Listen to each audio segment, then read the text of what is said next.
Bueno, señores, hay más. Hay.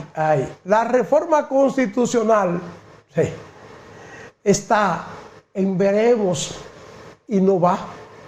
Ya, definitivamente, el gobierno tiene que desistir. Y esto lo ha dicho Servio Tulio Castaño Guzmán. Servio Tulio está diciendo que es imposible que la Constitución se pueda reformar si no se cuenta con el apoyo de la oposición. Y todavía más, dicen los opositores que el PRM no podría solo aprobar el proyecto de reforma constitucional porque el PRM no tiene una mayoría calificada. Y para hacer una reforma a la Constitución, para convocarla, se requiere de una mayoría calificada y el PRM no dispone de esta. Vamos a ver lo que dijo Servio Tulio Castaño Guzmán sobre esta situación del proyecto de reforma a la Constitución.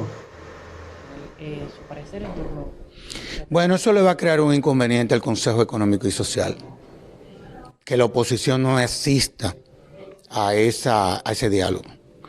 Porque no es posible tú reformar una constitución si no se da un pacto político entre las fuerzas políticas de la nación. O sea, una constitución, para tú reformarla de manera correcta, tú tienes que contar con un pacto político, un pacto jurídico y un pacto social. Y evidentemente de que hasta tanto el gobierno no logre involucrar a los partidos políticos en este debate, evidentemente de que ese debate va a ser incompleto. Y hemos visto que en los casos en donde se ha impuesto una reforma a la Constitución sin tomar en cuenta a la oposición, hemos visto que inclusive el proceso ha terminado muy mal.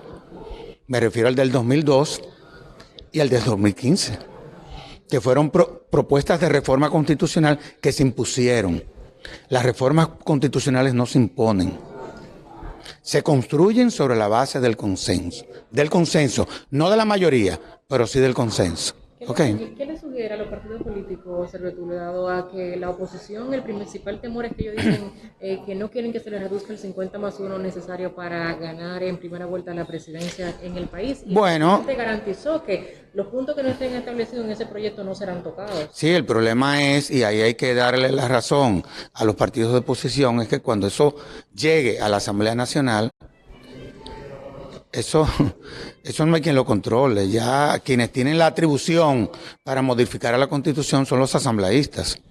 Entonces ese es el temor que tienen determinados partidos políticos. Ese es un temor, que hay que entenderlo también.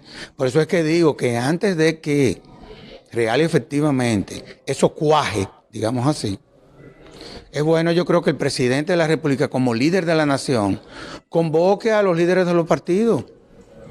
Quizás está faltando mayor explicación en esto.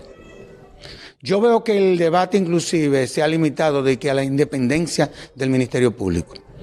Pero eso no es lo único que se está proponiendo modificar a la Constitución. Son 40 artículos.